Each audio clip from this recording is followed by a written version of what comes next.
Welcome to this edition of Opinion Central here in the Chronicle newsroom. With us today is Senator Kevin De Leon, a candidate for U.S. Senate. Welcome, Senator. One of the things that came up at the meeting was the point that when you are challenging an incumbent, there's sort of a two-part question. One, obviously, your credentials, but also even before then, what is the case for replacing Senator Feinstein? I think that Californians deserve to have a debate on the values, on the issues, and the priorities that we care deeply about. California has changed dramatically in the past 25 years. So we've changed economically, technologically, we have changed demographically, and California being in the crosshairs of this president. I believe that this is not a time to be complacent or conciliatory. I don't believe it's time to be polite or patient. I think that what's at stake are the values, our economic security as the sixth largest economy in the world, as well as our people. And I believe if given an opportunity by the people of California to be their voice, I would be a voice that would resist these intrusions into our quality of life here in California. Senator, what about all the seniority and clout that Senator Feinstein has accumulated over the years, which is really important in the Senate? Why should people give that up for you? Well, Josh, I think that's a good question, and I think it's a very legitimate question. And I don't think that seniority is destiny, nor does it guarantee results. I think that what has made California so great is our human audacity. To dare to be big and to dream big and to be transformational.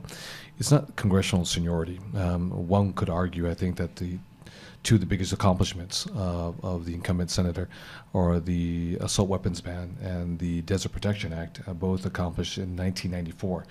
She was elected for the first time in 1992. Therefore, any accumulation of seniority or course of multiple horizons were never necessary to move these two groundbreaking measures, one which already expired and sunsetted, the assault weapons ban. So I think that, again, these are very poignant times in our nation's history as well as our state's history, and it is time to have at least a debate on the values and priorities that we Californians up and down the state believe in. One of the things we talked about during the editorial board meeting was differences in policy. And you specifically took the senator to task on immigration, saying that she had had a history of making anti-immigrant comments. Maybe you can explain that. I think there's a lot of light between the incumbent senator and myself with regards to the policies and the values, more importantly, that we hold to, because our policies are a reflection of our values, and that's very important to note. They're not just political pronouncements, but they are a reflection of who we are and what our core set of values are. On the issue of immigration, being the youngest child of a single immigrant mother with a third-grade education, my mother worked her fingers to the bone, cleaning other people's homes in the wealthy enclaves of La Jolla, California.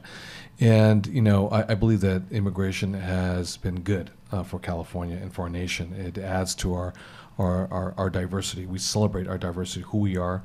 We don't ban it, we don't deport it, and we as sure as hell don't wall it off. So, you know, I think that Senator Feinstein has made a career over the course of decades finger-pointing and scapegoating immigrants for our socioeconomic as well as political ills.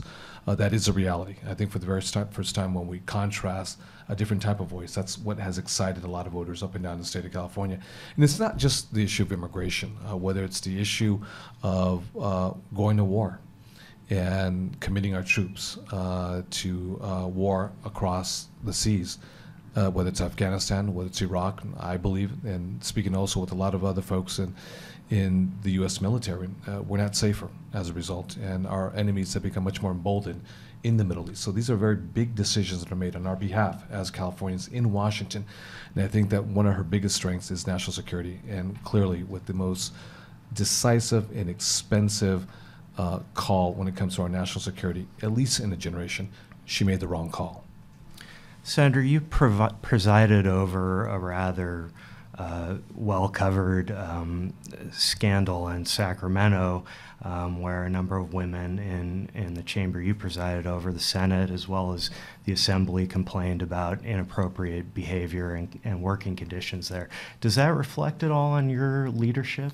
Well, I can say this issue of sexual harassment and assaults is a societal issue. So it's not an issue that's isolated to our state capital, but to many state capitals, and not just in the public arena, but rather also in the private arena, whether it's in journalism, whether it's in technology, whether it's in Hollywood.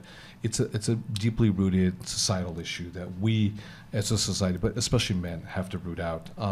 With regards to the California State Senate, I think over a course of generations, since 1849, we've had a system that, quite frankly, was not conducive for women to come forward and report a complaint or assault or any type of harassment.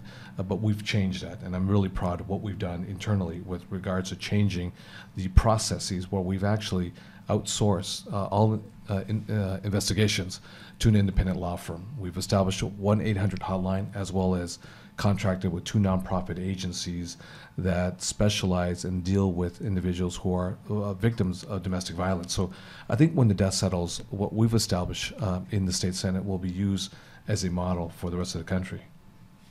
Senator, one of the issues that has come up has been Senator Feinstein's age. Do you think that is a legitimate issue in the 2018 election? Well, I can say this, is that age or ageism shouldn't play into this election, or for that matter, any other election. Everyone has a right to run for any office that he or she chooses to do so, regardless of what their age is. I think this race is about a reflection of very divergent values in a very critical time in our nation's history, whether it's things that we care deeply about, whether it's clean energy, whether it's immigration, whether it's the Dreamers and DACA, whether it's the environment, whether there are national security issues, North Korea, the issues of drug cartels to the south of us in our own Western Hemisphere.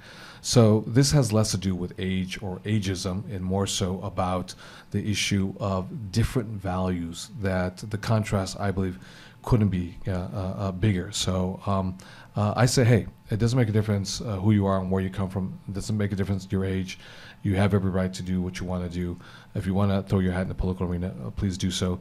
But this is about values, and very deeply contrasting values. If I could follow up, during our meeting, you made a couple references to her wealth, her and her family wealth, and also I believe you used the term monarchy. Is class resentment going to be an issue in this campaign? No, listen, let's take class resentment out of this equation, and let's talk about what our values are as working people. I think it's very hard to be connected to folks if you live behind a wall and in a mansion. That's just a reality.